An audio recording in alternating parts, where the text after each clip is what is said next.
The black Range Rover pulled through the gates of Kensington Palace just after 2 in the afternoon. Princess Kate sat in the back seat, one hand pressed against the window, watching the familiar grounds come into view. 5 days. She'd been gone for 5 days. A routine medical procedure, the palace had called it. Recovery time needed. Nothing serious, but enough to keep her away from her children, from William, from home. She'd spoken to them every day by phone. FaceTime calls morning and evening. George telling her about football practice. Louis showing her his drawings. Charlotte always quiet, always saying she was fine, always ending the call quickly. Kate had noticed, but she'd told herself it was normal. Children processing their mother's absence. They'd be fine once she got home. The car stopped at the entrance. Kate stepped out, smoothing her coat. Her body still ached slightly from the procedure, but she'd insisted on coming home today. The doctors had wanted one more night of observation. She'd refused. Her children needed her. The door opened before she reached it. Not unusual. Palace staff were always attentive, but something about the way Mrs. Henderson, the head housekeeper, stood in the doorway, made Kate pause. The woman's smile was warm enough, her greeting perfectly proper. Yet her eyes held something else. Worry, maybe. Or was Kate imagining it? "Your Royal Highness, welcome home. The children are in the drawing room with their tutors." "Thank you, Mrs. Henderson." Kate moved past her, then stopped. "How have they been?" "Really?" The briefest hesitation. "Well, ma'am, they've been well." Not the answer Kate had expected, not the enthusiastic reassurance she'd hoped for. Just careful, measured words. She filed it away and continued down the corridor. The palace felt different. Kate couldn't quite place why. The same paintings lined the walls. The same grandfather clock ticked in the entrance hall. The same afternoon, light filtered through the high windows. Everything exactly as it should be. Except it wasn't. Staff members she passed seemed to avoid her eyes. Brief nods, quiet greetings. Then they moved on quickly, as if they had urgent business elsewhere. Kate had lived in palaces long enough to recognize when people were being carefully neutral, when they knew something but had been told not to speak of it. Her pace quickened. The drawing room door stood slightly ajar. Kate could hear voices inside. A tutor explaining something about mathematics. George's voice asking a question. But no sound from Charlotte or Louis. She pushed the door open. 3 heads turned toward her. George jumped up immediately, his face breaking into a genuine smile. "Mum, you're home!" He crossed the room in seconds, wrapping his arms around her waist. Kate held him tight, breathing in the familiar scent of his hair. "I missed you so much." "Missed you too."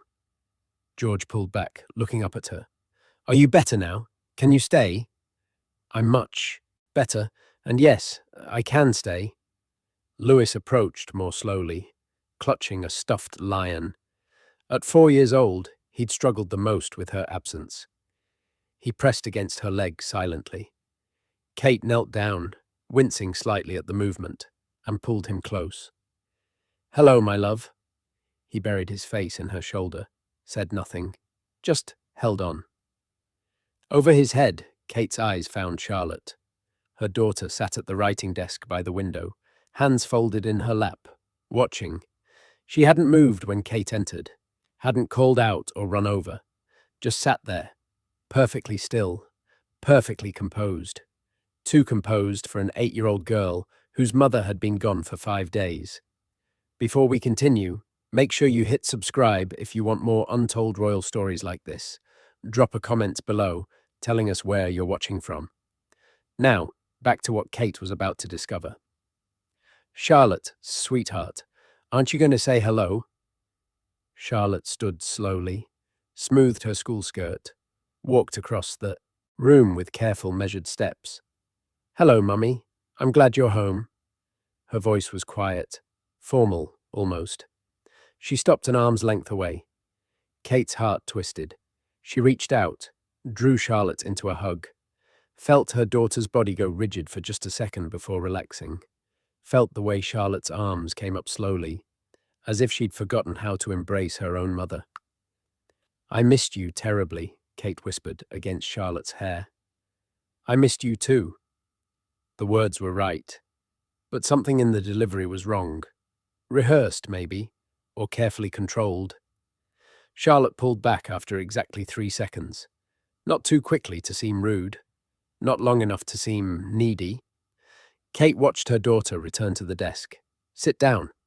Fold her hands again. 8 years old and carrying herself like a small adult, trying very hard not to cause problems. When had that started? The tutor gathered her materials. "Your Royal Highness, if you'd like time with the children, we can resume lessons. Tomorrow." "Yes, thank you. That would be lovely." The woman left. Kate settled onto the sofa, Louis still clinging to her, George chattering about everything she'd missed. Football scores, a robin's nest he'd found in the garden, a new book he'd started reading, normal childhood things, happy things. But Charlotte remained at the desk, quiet, watching. "Charlotte, why don't you come sit with us?" "I'm fine here, thank you, Mummy." "I'd like you to come sit with me." A pause. Then Charlotte stood and crossed to the sofa. Sat on the very edge, spine straight, hands in her lap. Kate reached over and took one of those small hands in hers. It was cold. "Are you all right, sweetheart?" "Yes, Mummy." "You seem quiet." "I'm just tired, from lessons." It was barely 3 in the afternoon. Charlotte had never been tired from lessons in her life. The girl loved learning, asked 1,000 questions, drove her tutors to distraction with her curiosity. This wasn't tiredness. This was withdrawal. Kate was about to press further when the door opened. William stepped in, and relief flooded through her. He crossed the room quickly, kissed her forehead, settled beside her on the sofa. "How are you feeling?" "Better now I'm home. Something seems—" She glanced at the children, lowered her voice. "Off." William's jaw tightened almost imperceptibly. "We'll talk later." So he'd noticed too. Whatever this was, he knew about it. They spent an hour with the children. George eventually settled down to read. Louis fell asleep against Kate's shoulder. Charlotte remained on the sofa's edge, polite and distant, like a guest in her own home. When the nanny arrived to take the younger children for their baths, Charlotte stood immediately. "May I be excused, Mummy?" "Of course, darling. I'll come up to say goodnight later." "That's all right. You should rest. You've only just come home." The words were thoughtful, considerate, exactly what a well-mannered princess should say to her mother after an absence. But there was something underneath them, something that sounded like dismissal, or worse, like Charlotte was trying to avoid being alone with her. Kate watched her daughter leave, noticed the way Charlotte's shoulders relaxed slightly once she reached the doorway, once she was away from Kate. When had her daughter started being relieved to leave her presence? William waited until the door closed. Then he turned to her, his expression grim. "There's something you need to know, but you've only just got home. You're still recovering, and I was hoping to wait a few days before—" "Tell me now." "Kate." "William, tell me now." He stood, walked to the window, looked out at the gardens. "Mitchell, one of the protection officers, requested to speak with us privately. He said it concerns Charlotte." Kate's blood ran cold. "Is she hurt? Did something happen?" "She's not physically hurt, but something did happen while you were away." He turned back to face her. "Something she hasn't told us about, something Mitchell witnessed." "What kind of something?" "I don't know the full details yet. He said he needs to show us both. He's been waiting for you to come home." William crossed back to her, took her hands. "Whatever it is, he's been documenting it carefully. Multiple witnesses, evidence. He wouldn't have come forward if it wasn't serious." Kate's mind raced through possibilities. An accident Charlotte was embarrassed about. trouble at lessons, a fight with her brothers, but none of that would require witnesses and evidence and a protection officer requesting a formal meeting. When can we see him? He's here. Has been since this morning. Waiting. Kate stood, ignoring the protest from her healing body. Then let's not keep him waiting any longer. What Kate didn't know yet was that the next hour would shatter her understanding of the last 5 days, would change how she looked at her daughter, at the palace, at the people she'd trusted to care for her children in her absence. But right now, walking down the corridor toward her private study, she only knew that something was wrong with Charlotte, and she was about to find out what. William knocked once on the study door, then opened it. Staff Sergeant David Mitchell stood immediately, coming to attention. He was in his mid-30s, dark hair cut, military short, the kind of quiet competence that made him nearly invisible until you needed him. Kate had seen him dozens of times over the years, on corridor duty, outside the children's rooms, always professional, always watchful. Today, he looked like he hadn't slept in days. "Your Royal Highness." He nodded to Kate, then to William. "Your Royal Highness, thank you for seeing me." "Of course." Kate settled into one of the chairs, gestured for Mitchell to sit. He remained standing until William sat, then finally took the chair across from them. His hands rested on his knees, steady, but Kate noticed the tension in his shoulders. Mitchell had been with Royal Protection for nearly a decade. Multiple deployments overseas before joining palace service. 4 commendations on his record. Not a single disciplinary mark. The kind of guard who saw everything and said nothing unless absolutely necessary. Whatever had brought him here, it was necessary. "I apologize for the timing," Mitchell began.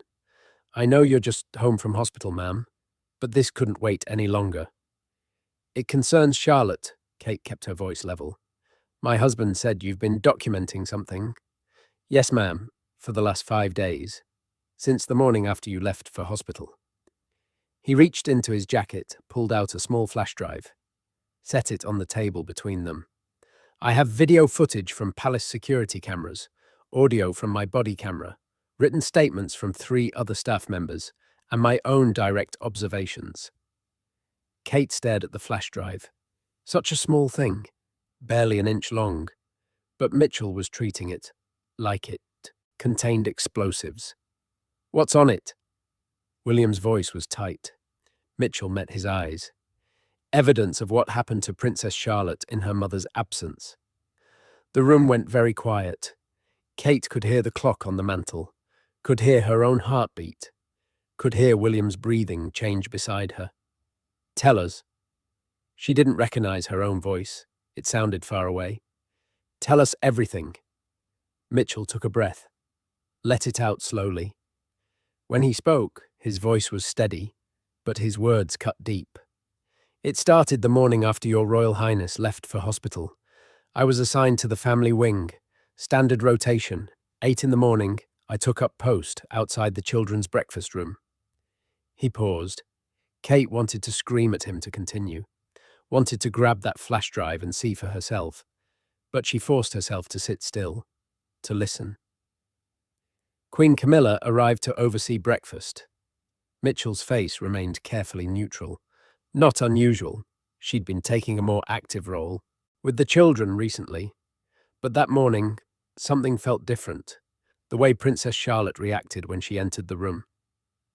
"How did she react?" Kate asked. She went very still, stopped talking mid-sentence, put her fork down carefully, sat up straighter. Mitchell's eyes held Kate's. It reminded me of how soldiers react when a hostile officer enters a room. Not fear, exactly, just immediate vigilance. Kate's hands curled into fists in her lap. William reached over, covered them with one of his own. "Over the next hour," Mitchell continued, "I observed Queen Camilla speak to all 3 children. With Prince George and Prince Louis, she was warm, asked about their studies, smiled, normal interaction, but with Princess Charlotte, everything changed." "Changed how?" Her tone was colder, more critical. Princess Charlotte asked if she could have more juice. Queen Camilla told her she'd had enough, that she needed to learn restraint. Mitchell's jaw tightened slightly. Louis had 3 glasses. No comment. Small thing, tiny thing, but it was just the beginning. I documented it, noted the time, thought perhaps I was reading too much into things. Mitchell looked down at his hands. I was wrong. It escalated from there. Kate felt something cold settling in her chest. Escalated how? Mitchell reached for the flash drive, but William stopped him. Before we look at the footage, just tell us, in your own words, what did you witness? The guard's composure cracked slightly. Just for a second, Kate saw the father in him. He had a daughter, she remembered, young, maybe 6 or 7 years old. Over the next 4 days, I watched Queen Camilla systematically isolate Princess Charlotte from her brothers. During playtime, she'd suggest Charlotte might prefer to read alone. When the boys wanted Charlotte to join their games, she'd redirect them. Your sister has studying to do. Don't bother her. She made it seem like Charlotte was too serious, too studious. Not fun. Kate's throat tightened. Charlotte had always been the ringleader, the one who invented games, who got her brothers to explore with her, who led expeditions through the palace gardens. Charlotte started spending more time alone in her room, not because she wanted to, because she'd been told, repeatedly, that she was bothering people, that she needed to be quieter, more restrained, more— Mitchell searched for the word. Appropriate. She's 8 years old, Kate whispered. Yes, ma'am. But Queen Camilla seemed to think she should behave like an adult, like a small version of herself. Mitchell's voice hardened slightly. And when Princess Charlotte didn't meet those expectations, there were consequences. William leaned forward. What kind of consequences? Verbal corrections, in front of staff, in front of her brothers. Nothing physical. Mitchell was quick to clarify. But the words— He stopped. Started again. On day 2, Princess Charlotte laughed too loudly at something Prince Louis said. Queen Camilla told her, in front of everyone at lunch, that princesses don't make such noise, that her mother would be disappointed in her behavior. Kate felt the words like a physical blow. She used me against her? Yes, ma'am, repeatedly. Your mother wouldn't approve. When your mother returns, she'll be upset to hear how you've behaved. She positioned herself as the enforcer of your standards. Made Charlotte believe that every correction, every criticism, was something you would have wanted. The room tilted slightly. Kate gripped the arm of her chair. There's more, Mitchell said quietly. Day 3, I was posted outside the children's study room. I heard Queen Camilla reviewing Charlotte's schoolwork. Charlotte had made a small error in her mathematics. 1 problem out of 20. Queen Camilla spent 15 minutes explaining how disappointed her tutors must be, how she was setting a poor example for her brothers, how she needed to try harder. 15 minutes for 1 wrong answer? William's voice was cold. Yes, sir. I noted the time specifically. When Charlotte tried to defend herself, tried to explain her reasoning for the answer, Queen Camilla told her that making excuses was unbecoming. Kate closed her eyes, saw her bright, curious daughter being slowly crushed under expectations no child should carry. Each day got worse, Mitchell continued. Smaller smiles, quieter voice. By day 4, Charlotte barely spoke at meals unless directly asked a question. And when she did speak, she'd glance at Queen Camilla first, checking, making sure her words would be acceptable. Mitchell stopped. Kate opened her eyes. The guard was looking at her with something like pity in his expression. Day 4, he said. That's when the breaking point happened. Kate's hands were shaking. William's grip tightened around them. Tell us. Mitchell's voice dropped lower. Day 4, morning. The children's breakfast room again. I was at my usual post. Prince George and Prince Louis were discussing plans for the afternoon. Some game they wanted to play in the garden. They kept asking Charlotte to join them. He paused. Kate could see him choosing his words carefully. Charlotte wanted to say yes. I could see it in her face, but she'd look at Queen Camilla, and something would shift. She'd make excuses. I have reading to do. I should practice my piano. Things, she thought, would be acceptable answers. And then, William prompted, Prince Louis didn't understand. He's 4. He just knew he wanted his sister to play with him. He kept asking, getting more insistent. Finally, Charlotte's resolve broke. She smiled. A real smile. First one I'd seen in days. She said, "All right, after breakfast we'll play explorers." Mitchell's expression darkened. Queen Camilla set down her teacup, very carefully, very deliberately. She looked at Charlotte and said, "I don't think that's appropriate, Charlotte. You've been struggling with your lessons. You need to spend the afternoon studying." Kate felt her breath catch. Charlotte tried to explain that she'd finished all her work, that her tutor had said she was doing well. Queen Camilla cut her off, told her that talking back was unacceptable, that she was being selfish, thinking only of play when she had responsibilities. In front of her brothers, William said quietly, "Yes, sir." Prince George stopped eating. Prince Louis looked confused. And Charlotte, Mitchell stopped, continued. Charlotte apologized, said she was sorry, said she'd study instead. Her voice was so small. Kate's vision blurred. She blinked hard. But that wasn't the worst part. Mitchell's hands tightened on his knees. After breakfast, the boys went to their lessons. Charlotte was dismissed to her room to study. I followed at a distance. Standard security protocol. I watched her walk down the corridor, shoulders hunched like she was trying to make herself smaller. He looked at Kate, directly. She went to her room, closed the door. I heard crying, very quiet, very controlled, like she was afraid someone would hear.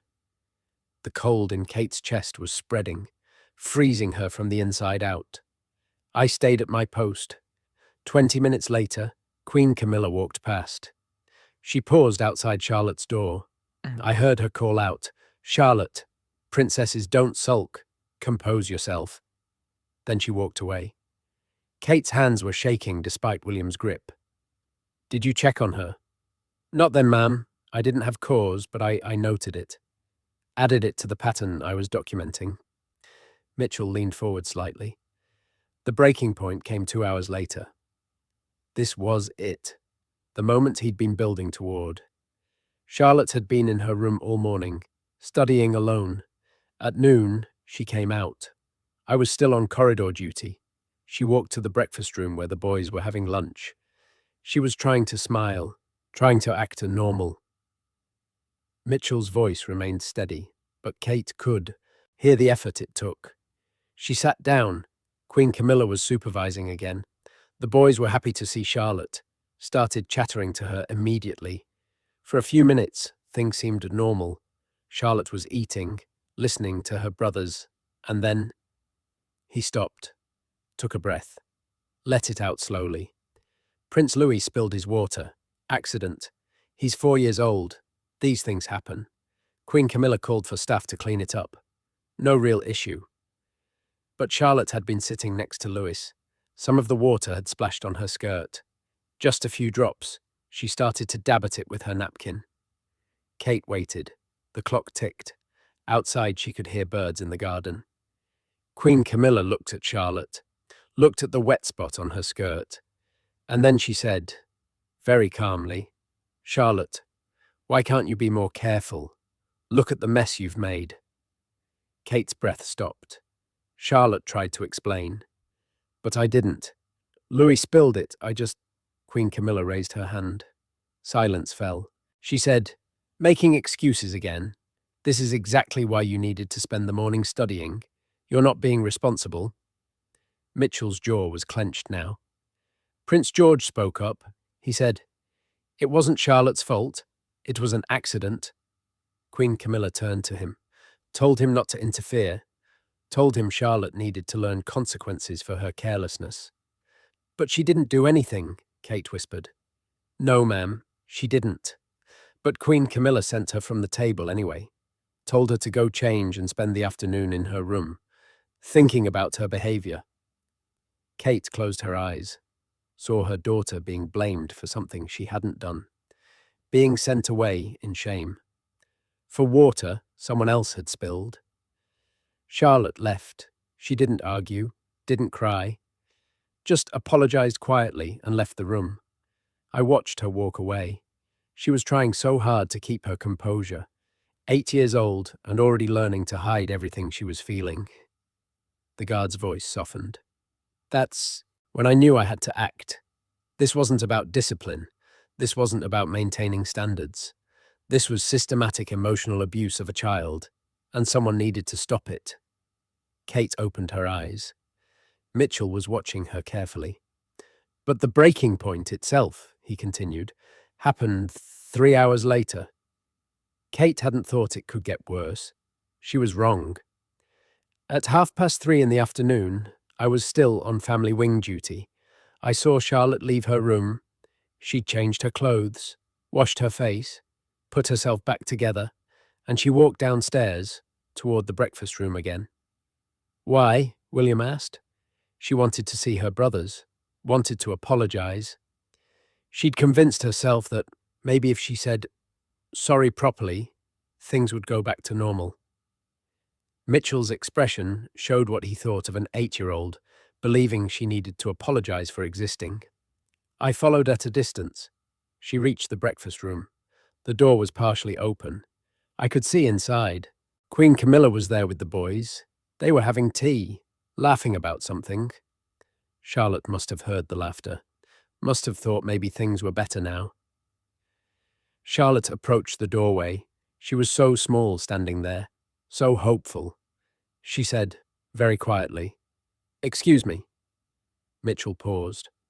When he continued, his voice was harder. Queen Camilla looked up. Her expression changed, went cold. She said, "Charlotte, I thought you were in your room." "I was. I just wanted to—" Charlotte trailed off, then tried again. "I wanted to say sorry for earlier, for the mess." Kate's heart was breaking, her daughter apologizing for something she hadn't done, desperate to be allowed back into her own family. Queen Camilla stood up, walked to the doorway, looked us down at Charlotte, and then she asked, "Why are you always causing problems, Charlotte?" The words hung in the air. Kate felt them settle over her like ice water. Charlotte's face crumpled, just for a second. Then she controlled it. "I'm not trying to cause problems. I just what? Just want attention? Just want to disrupt your brother's afternoon?" Queen Camilla's voice was calm, measured, which somehow made it worse. "Your mother is in hospital, Charlotte. She needs rest. Peace. Do you think she wants to come home to reports that you've been misbehaving?" Mitchell's hands were white-knuckled now. Charlotte shook her head. "No, I've been trying to be good. I have." "Trying isn't the same as succeeding, is it?" Camilla touched Charlotte's shoulder. The gesture might have looked affectionate to anyone watching, but I could see Charlotte's face. She wanted to pull away. "Perhaps you should spend more time thinking about how your behavior affects others. Your mother is away because she needs medical care, not because she wanted to leave you. Although I'm sure this week has been trying for her, worrying about how you're managing." Kate made a sound, small, involuntary. William's arm came around her shoulders. Then, Mitchell said quietly, Queen Camilla delivered the final blow. She leaned down, close to Charlotte's ear, but I could still hear. She said, "Your mother needed a break, Charlotte. From stress, from responsibility. Perhaps if you children behaved better, she wouldn't have needed to leave at all." The world stopped. Kate couldn't breathe, couldn't think, just heard those words over and over. Your mother needed a break. Perhaps if you children behaved better. Her daughter, her 8-year-old daughter, had been told that her mother's hospitalization was somehow her fault. Charlotte didn't say anything. Mitchell's voice seemed to come from very far away. She just nodded, whispered, "I'm sorry," and then she turned and ran. I heard her footsteps on the stairs, quick, desperate. the sound of someone trying to escape. Kate was shaking. Actually shaking. William pulled her closer. I gave her 2 minutes, Mitchell continued. Then I followed. I found her in the corridor outside the unused library. She was sitting on the floor, back against the wall, trying not to cry, failing, but crying as quietly as she could, like she was afraid someone would hear and punish her for it. The image destroyed Kate, her brave, bright daughter, hiding her tears in a corridor because she'd been told crying was unacceptable. I approached slowly, called her name gently. She looked up, saw me, and the fear in her face. Mitchell stopped, composed himself. She thought I was there to reprimand her, for being in the corridor, for crying, for existing. What did you do? Kate's voice was barely a whisper. I sat down, right there on the floor with her, kept my distance, kept my voice calm. I told her she wasn't in trouble, that I'd heard what was said, that I wanted to make sure she was all right. Mitchell's expression softened slightly. She tried to stop crying, tried to pull herself together, kept apologizing. I'm sorry. I know I shouldn't be out here. I know I should be in my room. I told her she had nothing to apologize for. That sitting in a corridor wasn't a crime. That crying when you're hurt isn't weakness. What did she say? William asked. She said, but I'm making everything worse. Queen Camilla is right. Mummy needed to get away from us, and I keep messing up. And now Mummy's going to come home and be disappointed. Kate's vision blurred completely. Tears fell before she could stop them.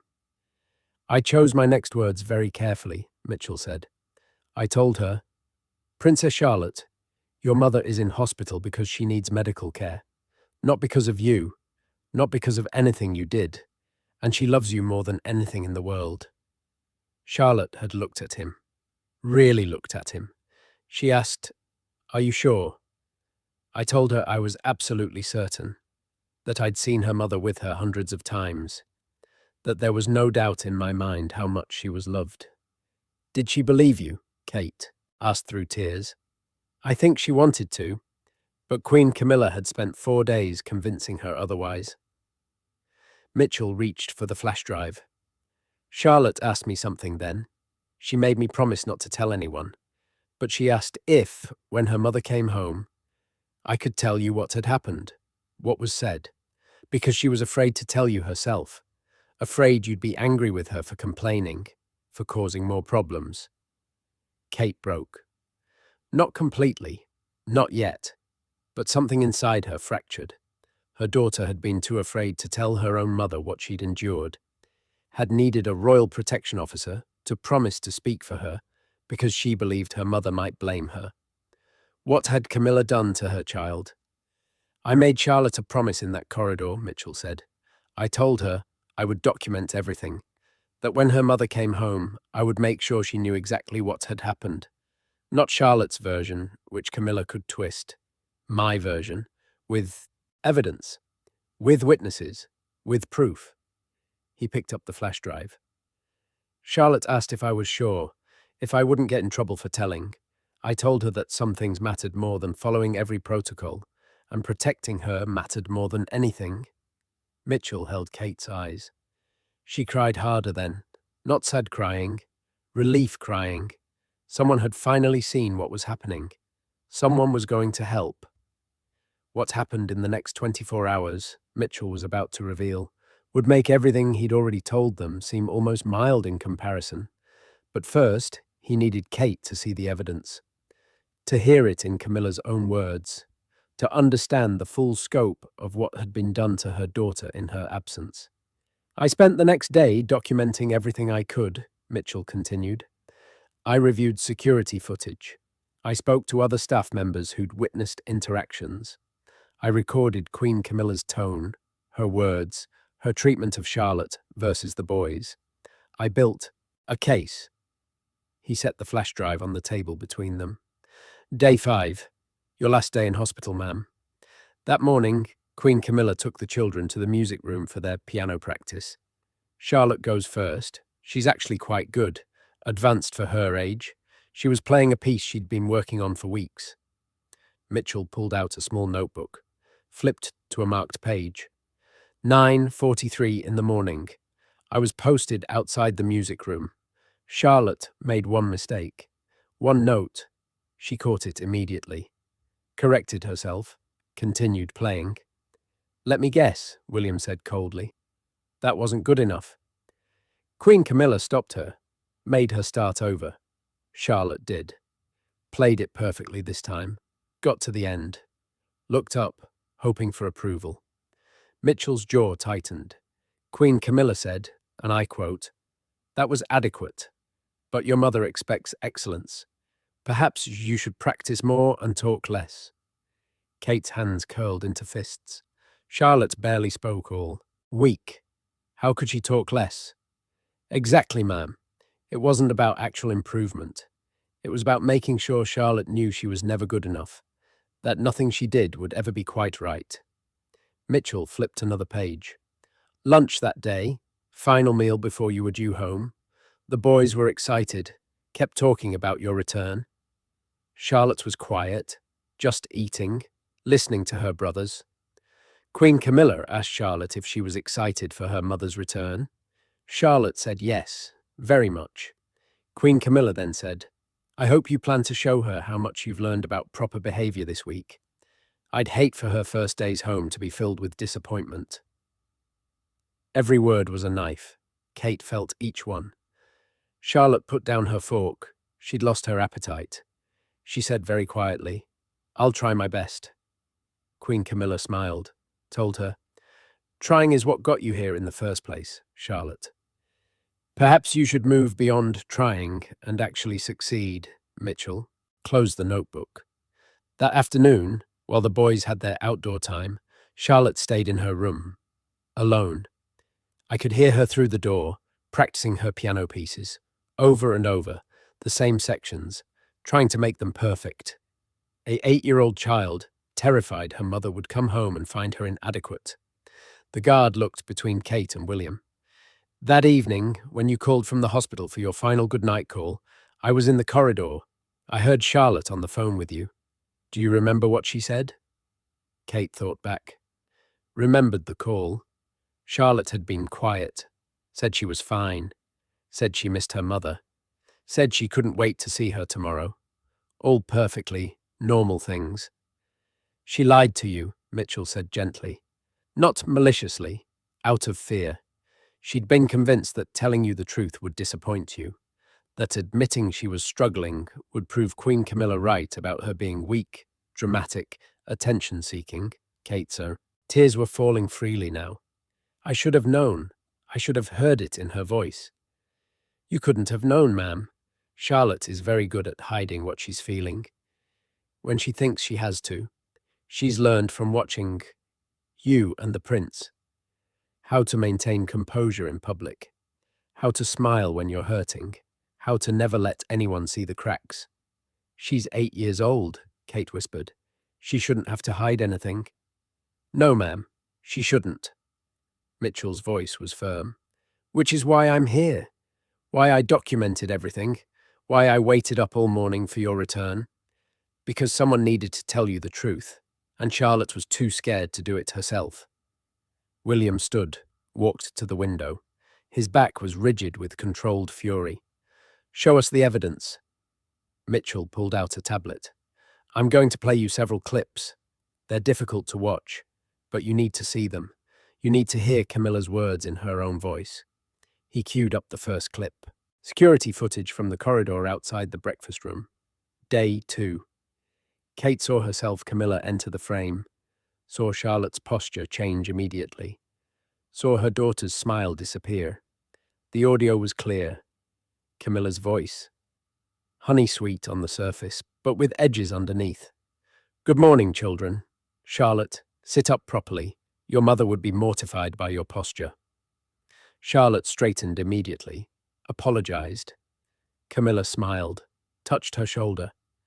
That's better. We must maintain standards, even in your mother's absence. Especially in your mother's absence. Mitchell paused it. That was the pattern. Constant references to Kate's standards, Kate's expectations, Kate's disappointment. She positioned herself as enforcing your will, ma'am. Made Charlotte believe every criticism came from you.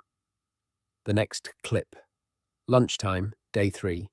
Charlotte's asking if she could have berries for dessert. Camilla's response, casual and crushing. I think you've had enough sweets this week, Charlotte. You're getting a bit plump. Your mother will notice when she returns. Kate's hand flew to her mouth. Charlotte wasn't plump. She was a healthy 8-year-old. Active, energetic, perfect exactly as she was. But on the screen, she watched her daughter's face close down. Watched Charlotte push her plate away. Watched her mumble an apology. She barely ate the rest of that day, Mitchell said quietly. Or the next. By day 5, staff were concerned. But Queen Camilla told them Charlotte was just being dramatic, that she'd eat when she was truly hungry. More clips, each one worse than the last. Camilla correcting Charlotte's handwriting, her walking pace, her laugh, her questions. Her very presence seemed to be a constant source of disappointment. And through it all, Kate watched her daughter get smaller, quieter, more afraid.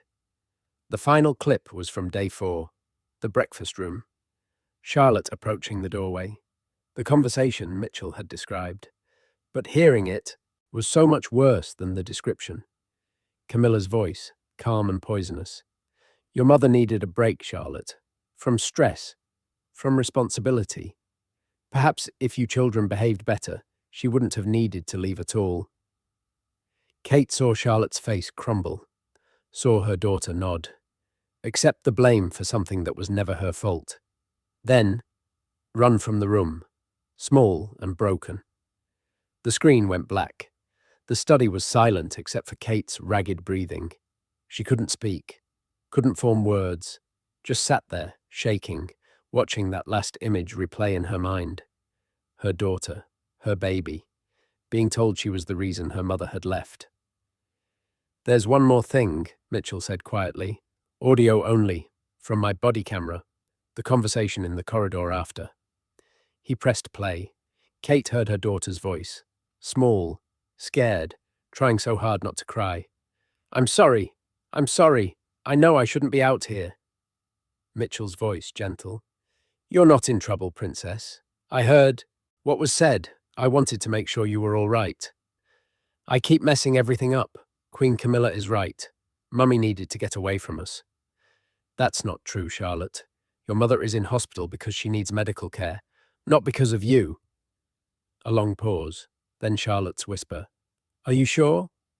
I'm absolutely certain. Another pause, then. When Mummy comes home, can you tell her what happened? I want to tell her myself, but I'm scared she'll be angry with me. For complaining, for making things worse. I promise. I'll tell her everything. Charlotte's voice, barely audible. Thank you. The audio ended. Kate was crying openly now, unable to stop. William had turned from the window, his face white with rage. My daughter, Kate's voice broke completely. She thought... She couldn't finish, couldn't get the words past the pain in her throat. Mitchell stood. I'm sorry, Your Royal Highness.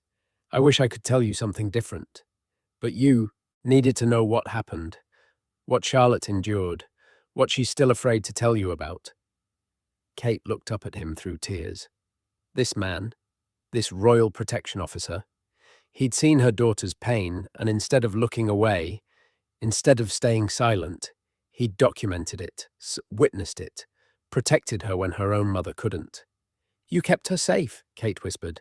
When I couldn't be here, you kept her safe. I did my duty, ma'am. Nothing more. No. William's voice was hard. You did more than that. You saw a child being hurt and you acted. Most people would have looked away, told themselves it wasn't their place. You didn't. Mitchell nodded once. Charlotte needed someone to see her, someone to believe her. I couldn't let her think she was alone. Kate tried to stand. Her legs wouldn't hold her. William was there immediately, supporting her. She gripped his arm, trying to keep herself upright, trying to process what she'd just learned. 5 days. 5 days she'd been gone. 5 days she'd thought her children were safe, loved, protected. 5 days Camilla had been systematically destroying her daughter's confidence, her happiness, her sense of self-worth. "Where is she?" Kate's voice was cold now. Tears still fell, but underneath was something harder, colder. "Where is Camilla now?" "At Clarence's house, ma'am. She left shortly after the children's lunch. Said she had appointments." "And Charlotte?" "In her room. She saw the car pull up. Knows you're home. I think she's afraid to come down. Afraid of what you might say when you see her." Kate's heart broke all over again. Her daughter was upstairs right now, scared, thinking her mother might be disappointed in her, might blame her, might believe the poison Camilla had been feeding her all week. She looked at William, saw her own fury reflected in his eyes, saw the way his jaw was clenched, his hands fisted at his sides, saw the father, who'd just learned his daughter had been tortured emotionally for 5 days straight. "I need to see her," Kate said. "Right now. I need to see Charlotte." "In a moment."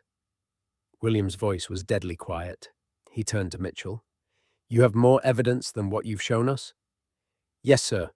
Written statements from 3 other staff members, time-stamped to documentation, additional footage, everything needed for a formal investigation." "Good. Keep it secure. We're going to need it." William looked at Kate. "But first, we need to see Charlotte. She needs to know her mother knows the truth, that she's not in trouble, that none of this was her fault." Kate nodded, wiped her eyes, tried to compose herself, but her hands were still shaking, her breath still coming too fast. The image of Charlotte's face on that screen, small and broken, wouldn't leave her mind. William guided her toward the door, stopped, turned back to Mitchell. "Thank you for protecting our daughter, for having the courage to come forward. You may have saved her." Mitchell stood at attention. "Sir, ma'am, it was an honor." They left him there, in the study, with his evidence and his duty. Kate walked down the corridor on William's arm, her vision blurred with tears, her mind racing. She needed to see Charlotte, needed to hold her, needed to tell her that everything Camilla had said was a lie, that she was loved, that she was perfect, that coming home from hospital to see her daughter was the only thing that had kept Kate going through the procedures and the recovery and the pain. But first, she needed to get herself under control, because if Charlotte saw her like this, devastated, crying, barely standing, it would only confirm her daughter's worst fears, that Kate was upset, that Charlotte had caused problems, that everything Camilla said was true. The stairs to the family wing seemed impossibly long. Each step took effort. William's hand on her elbow was the only thing keeping her moving forward. "I'm going to see her alone," Kate said quietly. "Just that's first. She needs to hear this from me, needs to know I'm not angry." "Are you sure?" "Yes." Kate stopped at the top of the stairs, looked at her husband, saw the same devastation in his face that she felt. "But after I've talked to her, we need to deal with Camilla." William's expression went cold. "Yes, we do." Kate continued down the corridor, stopped outside Charlotte's door. Inside, she could hear nothing. No movement, no sound, just silence. She knocked softly. "Charlotte? Sweetheart, it's Mummy. May I come in?" A long pause, then a small voice. "Yes." Kate opened the door. Charlotte sat on her bed, hands folded in her lap, back straight. When Kate entered, she stood immediately. Perfect posture, perfect manners. A little soldier waiting for inspection. Kate's heart shattered all over again. "Hello, Mummy." Charlotte's voice was careful, controlled. "How are you feeling? Are you quite recovered?" So formal, so distant. This wasn't her daughter. This was what Camilla had created in 5 days. Kate closed the door softly behind her, crossed the room slowly. Charlotte watched her approach with something like wariness in her eyes, as if trying to gauge her mother's mood, trying to determine if she was in trouble. "I'm feeling much better, sweetheart." Kate sat on the edge of the bed, patted the space beside her. "Will you sit with me?" Charlotte sat, not close, maintaining a careful distance. Hands folded again. Kate could see her daughter's chest rising and falling, with carefully controlled breaths. "Charlotte, I need to talk to you about something important." Her daughter went very still. "Have I done something wrong?" The question destroyed Kate. "No, no, darling. You haven't done anything wrong. Not a single thing." Charlotte didn't look convinced. "Are you certain? Because if I have, I want to know. I want to fix it." Kate took a steadying breath. "Staff Sergeant Mitchell came to speak with me this afternoon. He told me what happened. While I was in hospital." All the colour drained from Charlotte's face. "I didn't ask him to tell you. I promise I didn't. I know I should have. I meant to tell you myself, but I—" "Charlotte." Kate reached out, took her daughter's cold hands. "You're not in trouble. You did nothing wrong. I need you to hear that. Really hear that." Charlotte's eyes filled with tears. She blinked them back rapidly. "But Queen Camilla said—" "I know what she said." Kate's voice was gentle but firm. "I know all of it, and every single word was a lie." Charlotte stared at her. "But she said you needed a break. From us. From me. She said if I'd behaved better, you wouldn't have needed to leave." The tears Kate had been holding back fell. She didn't try to stop them. "Sweetheart, I was in hospital because I needed medical treatment. A procedure. It had absolutely nothing to do with you or your brothers. Nothing to do with your behavior. I would have given anything to be home with you." "Really?" The word was so small, so hopeful and desperate. "Really?" Kate pulled Charlotte closer. This time her daughter didn't resist, didn't stiffen, just collapsed against her mother's shoulder and started to cry. Properly cry. All the tears she'd been holding back for 5 days. Kate held her, stroked her hair, let her cry. "I'm so sorry, sweetheart. I'm so sorry I wasn't here. I'm so sorry you went through that alone. I thought—" Charlotte's voice broke. "I thought I was being bad. She kept saying I was disappointing you, that I was causing problems, that I needed to try harder. You're perfect exactly as you are." Kate's voice was fierce now. "You're smart and kind and wonderful. You're an excellent big sister. You work hard at your lessons. You're everything I could ever want in a daughter." Charlotte cried harder. Kate held her tighter. "She made me feel like I was wrong," Charlotte whispered. "Like everything about me was wrong. The way I talk, the way I eat, the way I walk. Everything. She was wrong, not you. Her."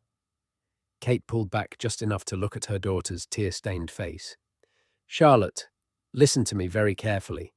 When someone tries to make you feel small, tries to convince you that you're not good enough, tries to make you doubt yourself, that's about them, not you. That's about their own issues, their own problems." Charlotte hiccuped. "She said you'd be disappointed when you came home." "The only thing I'm disappointed about is that I wasn't here to protect you, that someone I trusted hurt you."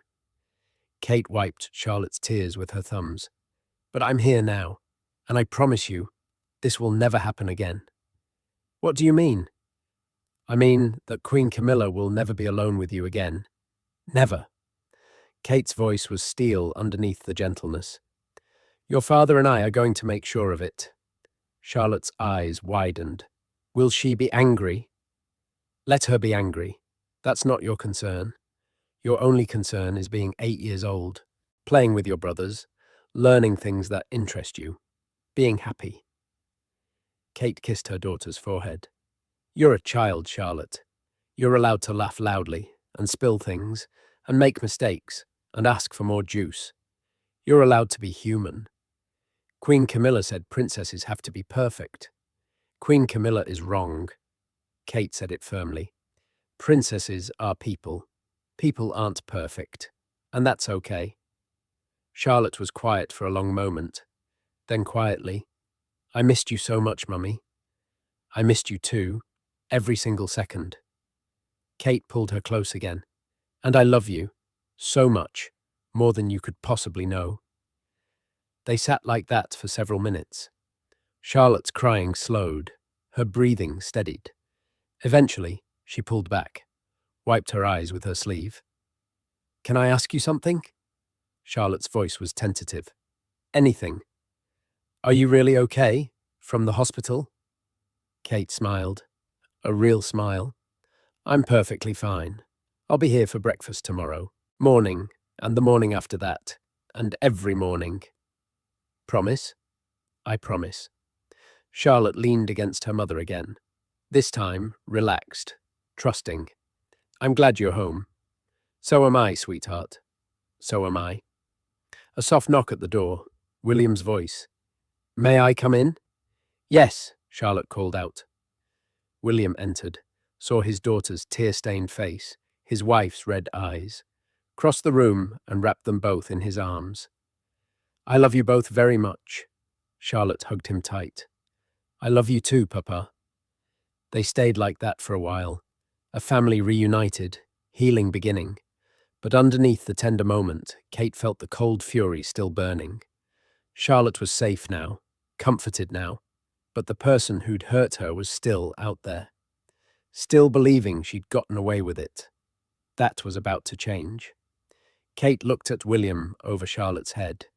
He met her eyes, nodded once. He knew. Charlotte, sweetheart, Kate said gently. Your father and I need to take care of something. Will, you be all right here? We could send George and Louis up to play with you. Charlotte nodded. I'd like that. Kate kissed her forehead. We won't be long. They left Charlotte in her room, stronger now than she'd been 20 minutes ago. But as soon as the door closed behind them, Kate felt her legs go weak. William caught her arm, guided her to a small sitting room a few doors down. The moment the door closed, Kate collapsed. Not physically. She remained standing. But everything she'd been holding back while talking to Charlotte came pouring out. Tears, rage, devastation. She told our daughter it was her fault. Kate's voice broke completely. She looked into Charlotte's eyes and told her I left because of her. William pulled her close, let her cry against his chest. 5 days, Kate sobbed. 5 days I was gone and she destroyed our daughter's confidence. Made her afraid to eat, afraid to speak, afraid to exist. I know. William's voice was tight with controlled fury. I know. Charlotte thought I'd be disappointed in her.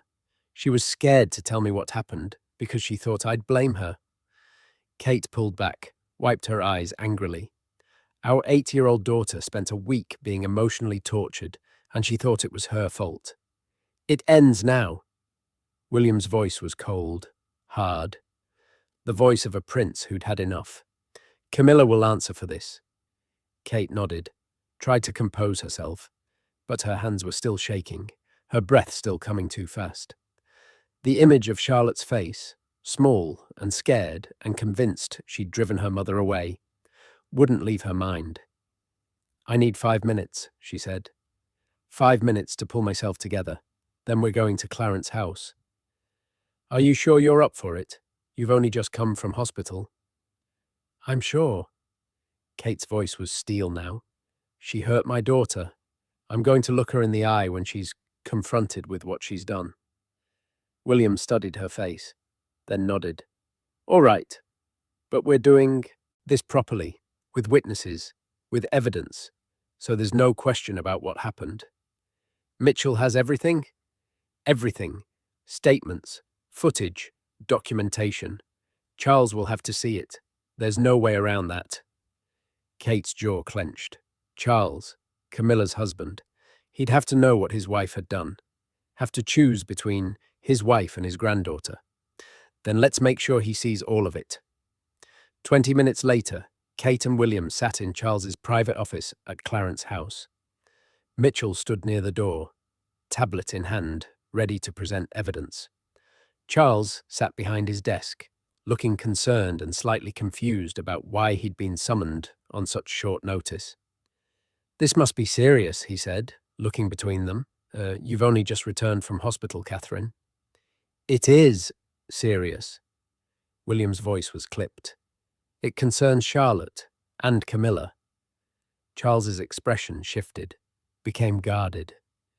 "What about them?" While Kate was in hospital, Camilla took an active role supervising the children. William spoke carefully. "We've since learned that her treatment of Charlotte was inappropriate."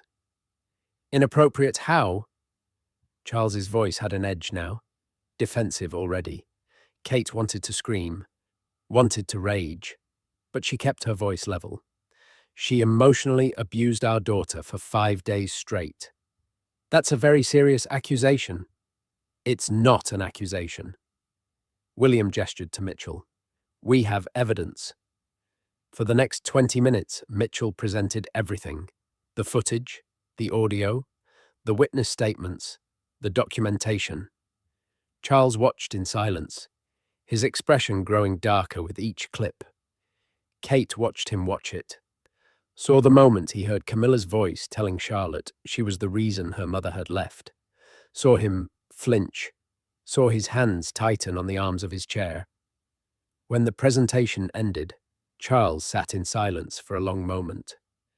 "I need to speak with Camilla," he said finally. "She's here?" William asked. "Upstairs. She's been home all afternoon." Charles stood. "Wait here." He left. Kate and William exchanged glances. Mitchell remained by the door, silent and professional. 10 minutes later, Charles returned. Camilla walked beside him. She looked calm, composed, saw Kate and William and smiled warmly. "Catherine, how wonderful to see you home. How are you feeling?" Kate didn't answer, just stared at her. This woman, this person who'd smiled at her countless times, who'd posed for family photos, who'd pretended to care about her children. William spoke instead. His voice was ice. "We know what you did to Charlotte." Camilla's smile didn't waver. "I'm afraid I don't know what you mean." "We have footage," Kate said quietly. "We have audio. We have witnesses. We know exactly what you did." Something flickered in Camilla's eyes.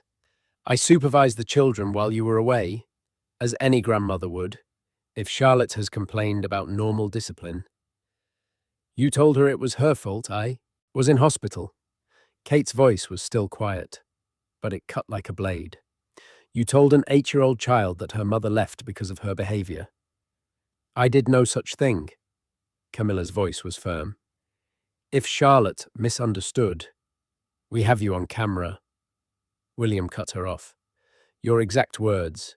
Your mother needed a break, Charlotte. Perhaps if you children behaved better, she wouldn't have needed to leave." Camilla's composure cracked. "Just slightly. That's not... I was simply trying to encourage better behavior." "By making our daughter believe she drove her mother away?" Kate stood. "By criticizing everything about her? Her eating, her posture, her voice, her very existence?" "I was maintaining standards." "You were cruel." Kate's voice was shaking now. "You systematically destroyed her confidence, made her afraid to speak, afraid to eat, afraid to be herself." Camilla looked at Charles. "This is absurd. I would never—" "I've seen the evidence," Charles said quietly. "All of it." Camilla went very still. "The footage doesn't lie," Charles continued. "Your words, your tone, the way Charlotte responded to you." He paused. "I'm deeply disappointed, Camilla. I was doing what I thought was best. You were doing what made you feel powerful." William's voice was hard. "You saw an opportunity to exert control over a child and you took it." Kate stepped closer. When she spoke, her voice was cold, controlled, absolutely final. "You looked into my daughter's eyes and broke her heart. You made her believe she was the reason I needed medical care. You made her afraid of her own mother's disappointment." Kate held Camilla's gaze. "You will never be alone with my children again." Not ever. You can't. Yes, I can. Kate's voice didn't rise, didn't need to. And I will. Any interaction you have with my children will be supervised. Any events, any gatherings, any family occasions. If you're there, so am I, or William, or someone we trust. Camilla looked at Charles. Are you going to allow this? Charles's face was pained, but his voice was firm. I've seen what you did, Camilla. I heard what you said to Charlotte. Catherine is within her rights to protect her daughter. This is ridiculous. This is consequence. William cut her off. You hurt a child. Our child. Did you really think there wouldn't be repercussions? Camilla's facade was crumbling now. Her voice rose slightly. I was trying to help. Charlotte is too soft, too undisciplined. Someone needed to. She's 8 years old. Kate's composure finally broke. Not into tears, into fury. She's a child. She's supposed to be soft. She's supposed to laugh and play and make mistakes. She's supposed to be allowed to be human. The room went silent. Kate was shaking. William moved to her side, his hand on her back. You hurt my daughter, Kate said, her voice dropping back to that terrible quiet. While I was in a hospital bed, trusting that she was safe, you made her cry, herself to sleep. You made her believe she was worthless. You made her afraid. Camilla said nothing, just stood there, her mask completely gone now, looking cornered and exposed. There will be consequences, Charles said quietly. Restricted access to the Cambridge family, supervised visits only, and... He paused, continued with difficulty, a formal apology to Charlotte. I won't. You will. Charles's voice was firm.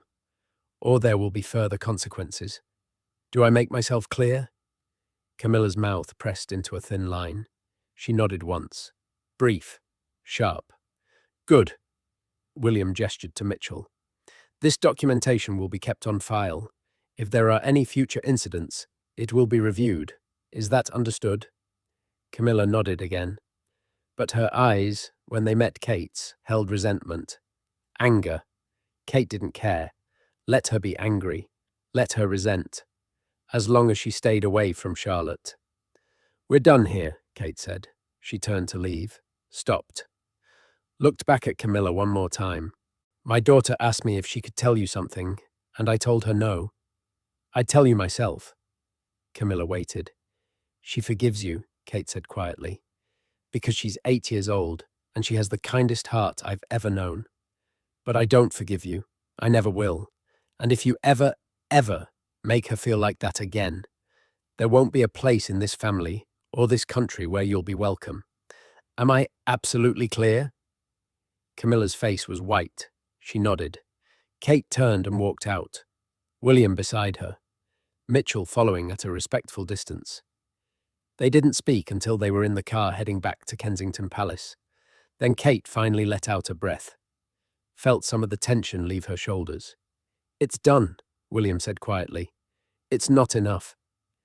Kate stared out the window. Nothing will ever be enough. She hurt our daughter, changed her, made her scared. But Charlotte will heal, because she has us, because she knows the truth now. William took Kate's hand. She'll be okay. Kate nodded. Hoped he was right. Knew it would take time. Knew Charlotte would carry scars from this week. But at least now, she knew she was loved. Knew her mother had fought for her. Knew she hadn't been wrong to ask for help. When they arrived home, Charlotte was in the drawing room with her brothers. Playing. Actually playing. Kate stopped in the doorway, just watching. Charlotte's smile wasn't quite as bright as it used to be. But it was there. Real. Her daughter was in there, underneath what Camilla had done. Still there. Still Charlotte. George saw them first. Mum! Papa, we're playing explorers. Charlotte's the captain. Charlotte looked up, met Kate's eyes. There was a question in them. Kate smiled, nodded. It's handled. You're safe. Charlotte smiled back. Tentative, but genuine.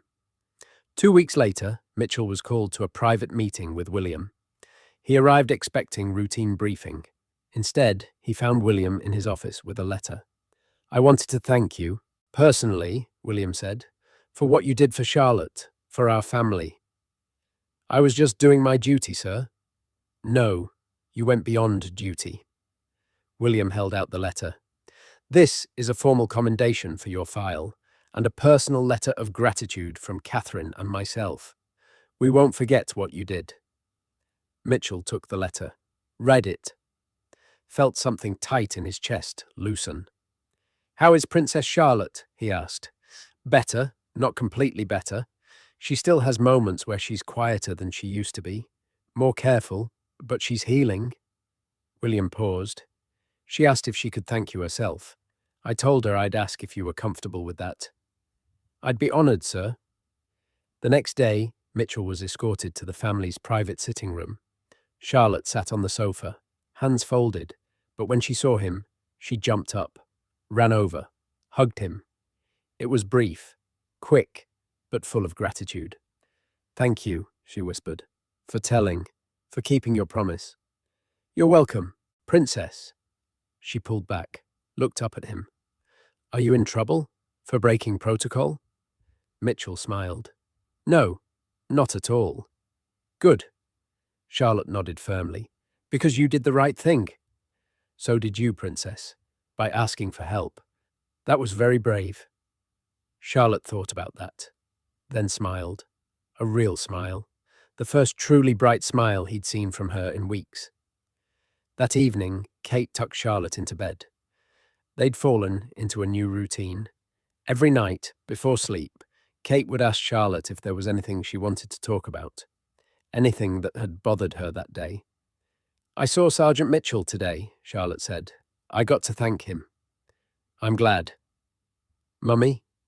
Charlotte's voice was quiet. "Do you think I'll ever feel normal again?" Kate's heart ached, but she answered honestly, "I think you'll feel like yourself again. Maybe not exactly the same as before, but that's okay. What happened changed you a little bit, but it also showed you how strong you are, how brave, how you can ask for help when you need it." Charlotte was quiet for a moment. "Queen Camilla apologized. Did Papa tell you?" Kate had heard. A brief, formal apology delivered in Charles's presence. Adequate, but hardly heartfelt. "He did. How did that feel?" "Strange. She looked angry, like she didn't want to say it." Charlotte paused. "I told her I forgive her, because that's what you're supposed to do, right?" "Only if you mean it, sweetheart. You don't have to forgive someone just because they apologize." "I know, but I do forgive her, because being angry all the time sounds exhausting." Charlotte looked up at her mother. "Is that wrong?" "No, darling. That's incredibly wise." Kate kissed her forehead. "You have such a big heart." "Will she ever be nice to me again?" "I don't know, but it doesn't matter, because you won't be alone with her again. And you know now that if anyone at all, makes you feel the way she did, you can tell me, or Papa, or any adult you trust, and we'll believe you, always." Charlotte nodded, snuggled deeper into her blankets. "I'm glad you're home, Mummy." "I'm glad I'm home too." Kate stayed until Charlotte fell asleep. Then she walked downstairs to where William was waiting. "She asked if she'll ever feel normal again," Kate said quietly. "What did you tell her?" "That she'll feel like herself again, eventually." William pulled her close. "She will, because she's strong, because she has us, because she knows she's loved." They stood there in the quiet palace, holding each other, thinking about their daughter upstairs, healing slowly, getting stronger every day. The official palace statement, when it came weeks later, was brief and vague. Queen Camilla has reduced her schedule to focus on other commitments. The Cambridge family appreciates the privacy as they continue their usual routines. No mention of what really happened. No public scandal. Just quiet consequences behind closed doors. Restricted access. Supervised. Visits. A grandmother who'd lost the privilege of being trusted with her grandchildren. Those who knew the truth, though, they knew.